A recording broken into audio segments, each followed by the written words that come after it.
Petition number 1 doctor Jayashree Patil आहेत. Petition number 2 doctor Gunratna आहेत. Petitioner number आम्ही दोघं जण जनरल कॅटेगरीसाठी आहोत, कारण आम्ही आरक्षणाचा लाभ आमच्या मुलांना देत नाही.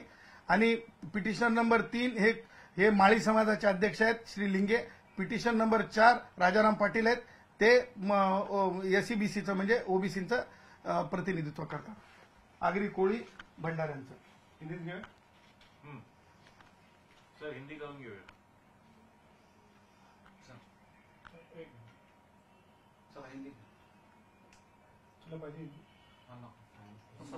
परंतु एकेकाळी प्रगत असलेला मराठा समाज, माननीय मुख्यमंत्री म्हणतात, परंतु एकेकाळी प्रगत असलेला मराठा समाज आत्ताच्या काळाच्या ओघात मागे पडला व शैक्षणिक, सामाजिक व आर्थिक दृष्ट्या तो मागास लोटला जातो. अशा वेळी त्या समाजाला मागे उभे राहणे आत्ताच्या काळात म्हणजे माननीय न्यायमूर्ती सर्वोच्च न्यायालयाचे स्पष्टपणे नाही, सरन्यायाधीश नाही, माननीय न्यायमूर्ती हे आपले ज्यांनी जयश्री पाटलांचं जजमेंट लिहिलं, वन ऑफ द आपले हे त्यांनी स्पष्टपणे सांगितलं की अलीकडच्या काळामध्ये तंत्र शिक्षणाच्या काळामध्ये कोणाला सामाजिक मागास कसं म्हणणार तुम्ही, आणि ते रेफरन्स आलेला आहे. आणि अशा परिस्थितीमध्ये जर तुम्ही म्हणजे हे सगळं चालवत असाल तर हे राजकारणाच्या पलीकडे काय असू शकतं. म्हणून आम्ही या आरक्षणाला विरोध केलेला आहे. आज महाराष्ट्रामध्ये ज्या प्रकारे तुम्हाला सांगतो इकॉनॉमिक विकर सेक्शनचं 62% झाल्याच्या नंतर आज 72% रिझर्वेशन झालेलं आहे, 72%.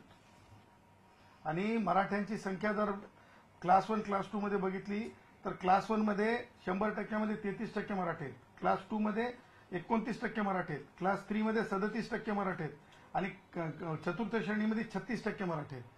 म्हणजे मुख्यमंत्री तर मोजायची वेगळीच गोष्ट आहे. त्याच्यानंतर मंत्री आजही तुम्ही मोजून बघा, एक ब्राह्मण समाजाचे उपमुख्यमंत्री असले तर दुसरा मुख्यमंत्री जो आहे मराठा समाजाचा आहे. तिथे सुद्धा मराठ्यांना प्रतिनिधित्व पाहिजे, समानता पाहिजे. आणि मागासले पण कसलं मागासले पण आम्ही सांगितलंय की आज महाराष्ट्रामध्ये जेवढेही ग्रामीण भाग आहे, आदिवासी बहुल भाग सोडून आणि सामाजिक मागास भाग सोडून सगळे भगवान मारुतीचे मंदिर असतील, महादेवाचे मंदिर असतील, ते सगळेचे सगळे कुणाच्या आधिपत्याखाली आहेत तर मराठा समाजाच्या आधिपत्याखाली आहेत. आजही आम्ही उदाहरणं दिलेत की कोणत्या रस्त्याने मागासवर्गीयांच्या मिरवणुका जाऊ दिल्या जात नाहीत कोणत्या कोणत्या गावामध्ये. त्याच्यामुळे माझा मराठा समाज, माझा मराठा भाऊ कधीच सामाजिक मागास नाही, हे आम्ही डंके की चोट पे सांगितलेलं आहे.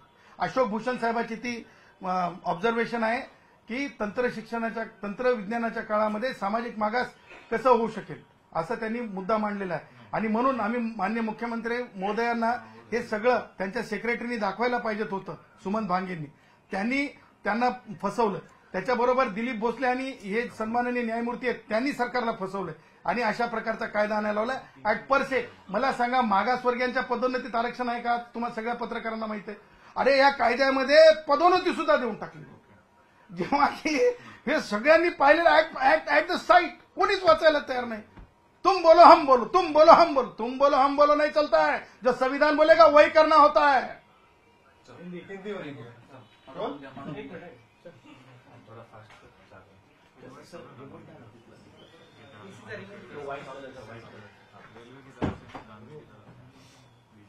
रोल इमेज रोल हिंदी है.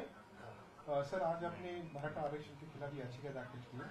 क्या है याचिका, क्या मुद्दे हैं, क्या डिमांड है? देखिए, महाराष्ट्र के अंदर एक गंदी राजनीति चली गई आरक्षण को लेते हुए. राष्ट्रवादी कांग्रेस के आला नेता शरद पवार, उद्धव ठाकरे जो एक्स मुख्यमंत्री रहे महाराष्ट्र के, उन्होंने कुछ एलिमेंट्स खड़े कर दिए गए, कुछ मैं तो बोलूंगा आज एंटी सोशल एलिमेंट्स, उनको लेके जो है महाराष्ट्र को पैनिक करने की कोशिश की. उसमें जो सरकार है आज शिंदे साहब की और फडणवीस साहब की और पवार साहब की, ये जो सरकार है, इन्होंने फिर अपने को बचाने के लिए विपक्षी जब कह रहा है और मंत्री महोदय भी सबसे ज्यादा है महाराष्ट्र के सरकार में मराठों के, उसके चलते जो है तीसरी टाइम जो है आरक्षण 10% देने की कोशिश चलाई. उसके अंदर हमने स्पष्ट तौर के ऊपर कहा है कि माननीय सर्वोच्च न्यायालय ने जयश्री पाटिल जी के जजमेंट के बाद जो बातें कही गई थी कि 50% से ज्यादा आरक्षण नहीं हो सकता है, उसी के साथ ये कहा था कि रिजर्वेशन को मेजोरिटी नहीं होना देना चाहिए. उसी के साथ ये भी कहा था कि कुछ अधिकार जो जयश्री पाटिल जी के जजमेंट के बाद दिए गए